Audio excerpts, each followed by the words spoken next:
So you have been asking some other questions, and today's question is about prospecting. Prospecting seems to be a very fearful thing, and I can understand in the past when you only have one product to sell or one company, or perhaps you're even thinking about how to sell something because your boss is going to beat you up or fire you or something like that because you can't sell something.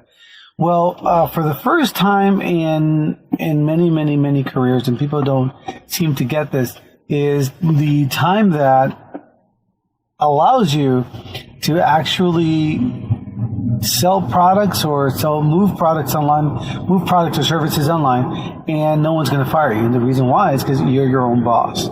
So how does this work? Well, unless, it's your wife or, vice versa, or sometimes even your kids are the boss, right? Because they're taking care of your money or whatever, your girlfriend, whatever. Anyway, but the point is that for the very first time in like any career, can you work online and also work, your part-time, your full-time job, and also work online, and no one's going to fire you for making a mistake online. So it's really interesting. So I want you to, first you need to posture yourself, right? So you got to think about this very carefully.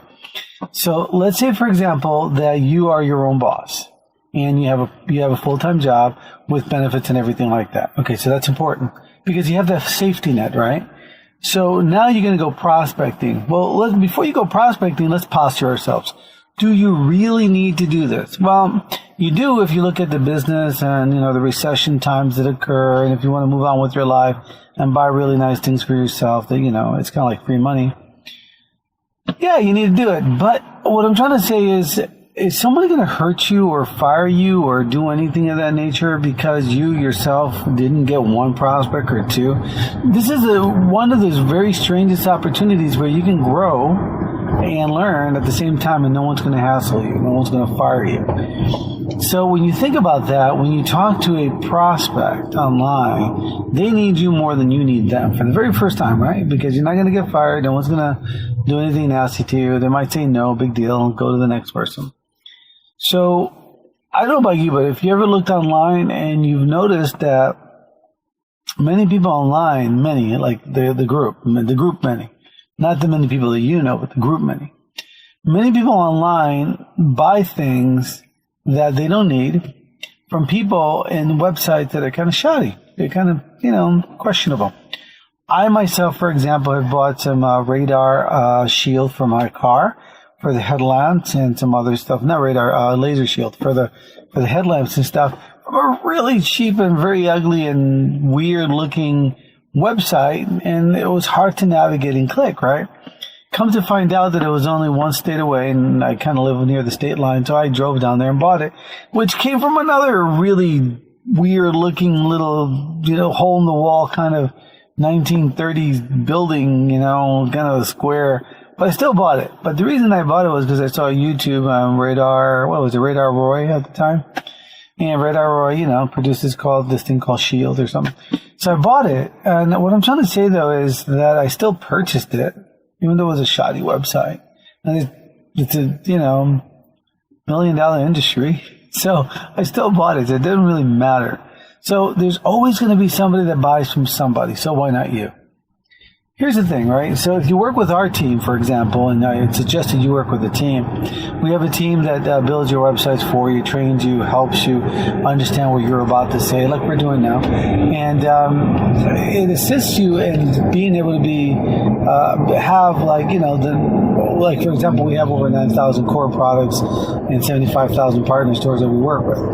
And all of those singular items as little individual sales and stuff make us money so that we can do this. We can educate you guys for free. My point being is my posture when I meet somebody online is to take it slow, take it easy. Not so easy that I'm so laid back that I allow them to wander off and then boss me around, but easy enough that I'm going to build a relationship with them just to get to know what they need and want. So in my case, or our case at our business and our model, we have so many products that really, if we stay quiet long enough, there'll be at least 20, 30 things that you can buy.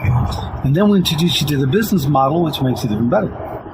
So posturing yourself while prospecting It's really important. Now, if you feel like you are one of those people that are going to do this full time, if you were working with us, obviously we train you. But if you're going to do this full time because you have no other means of making an income, yeah, well, by all means be more cautious, but you still have to posture yourself. So prospecting is really about building a relationship, posturing yourself, and really giving the client what they need. So figure out what they need. So what's the next step besides posturing? Being able to listen. Very often we want to say, hey, we got the best product and this, that, because you rehearse it in your head, right? Why it's the best product. Even if you don't believe it, you kind of rehearse it in your head. This is the best product. This is why you have to buy it. Anyway, my point being is, there's a lot of similar products out there, and people are looking for the best product for the best amount of money. So this is where you come in. Unlike other businesses, if you're part of our business, I have to mention ours because I don't know what your business is. But if you click below and put some comments, and we talk about your business, maybe we can help you out. So for our business, since we have 9,000 products and about 12 services and a business model connected to it that we're more than glad to share with anybody, it's a little bit different. I can listen for a while and figure out which products best suits your needs. So when we're working with social media, for example, we want to know, well, some people are very picky about the products that you're going to show on your show, and we got something for everybody, so we don't mind. We want to listen to our prospects. So if you're a YouTuber talking to us, we just want to listen to you and see very much what you want to sponsor yourself with. And then we're going to take you step by step through that process. So I posture myself from the position that I pretty much have what you want. I got the marketing techniques, and I got a career path for you if you want to open up and make more money rather than just holding up a product and selling it online. By the way, this show is self-sponsored by the Dynexum Project. If you want some more information, please go to dynexum.nsa6.com and you'll find some more information, or grab an alliance agent or even me, and I'll tell you all about it if you want to be self-sponsored or have a home business. Moving on, see how easy that was? So let's say, for example, that was my product, right? The Dynexum Project. What I would do is I would listen to somebody and just relax, take it slow. Remember, prospecting is finding out if I could be of service to you.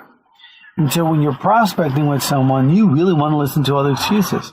So most people, when they start being an online entrepreneur, they make the fatal mistake of trying to sell something to someone just because. That's your job, right?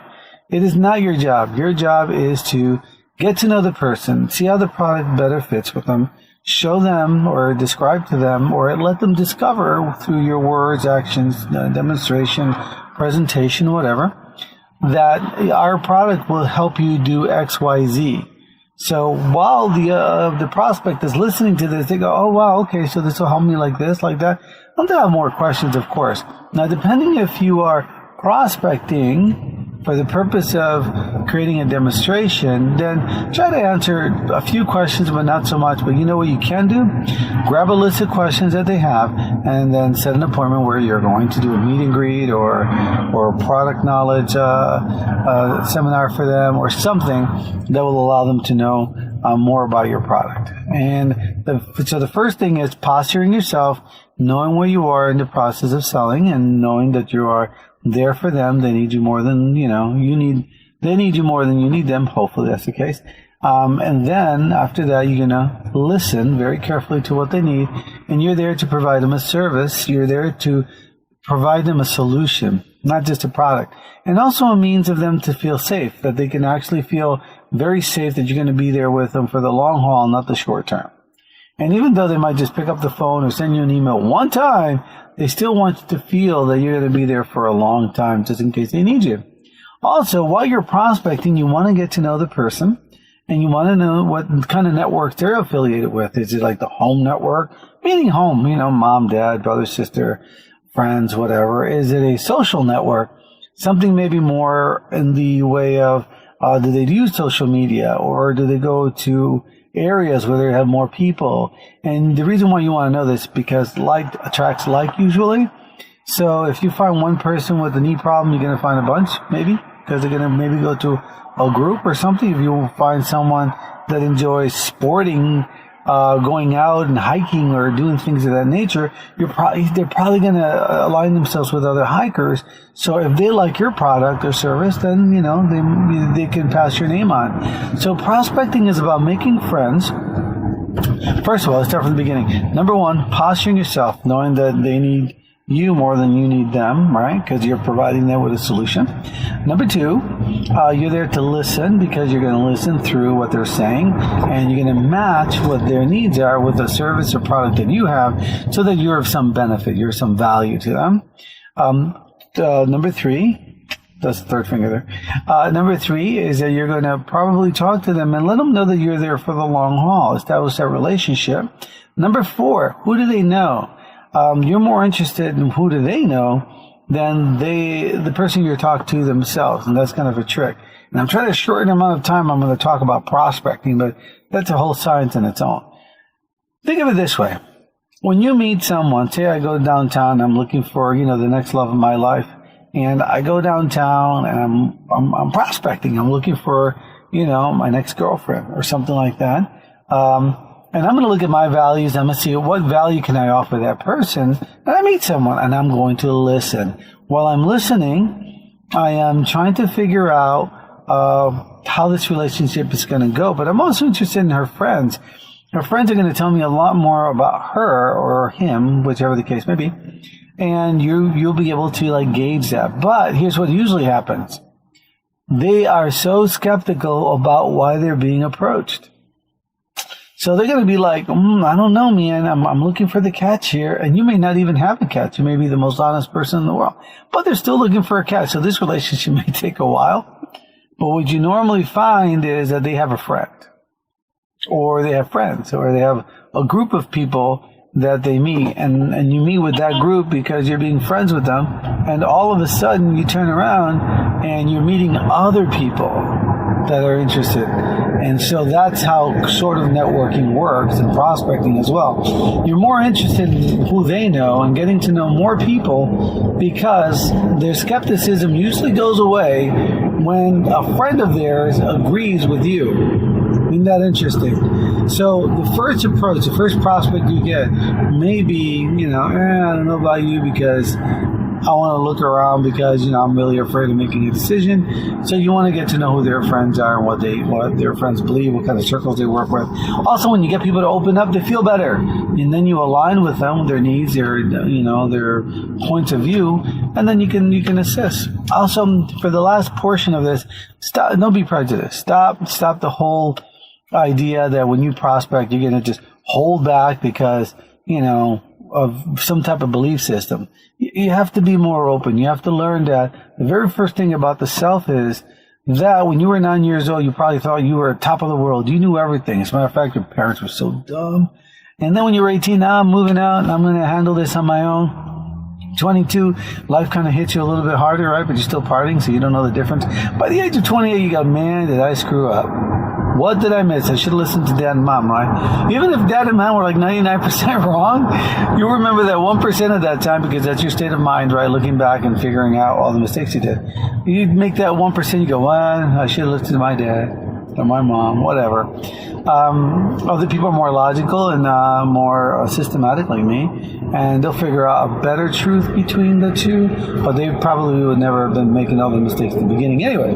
So if you want to, get yourself up there and prospecting, remember, those golden rules. Hopefully down below we'll write down the small equation for you not to forget. And remember, prospecting is about making relationships and getting to know their people, because obviously it's a business, but it's about making a relationship. It's about aligning. It's about assisting someone with something that you already have. And if you have it, then they need you more than you need them, because there's more of them out there. So with that said, I'll catch you later. Take care and have a good day.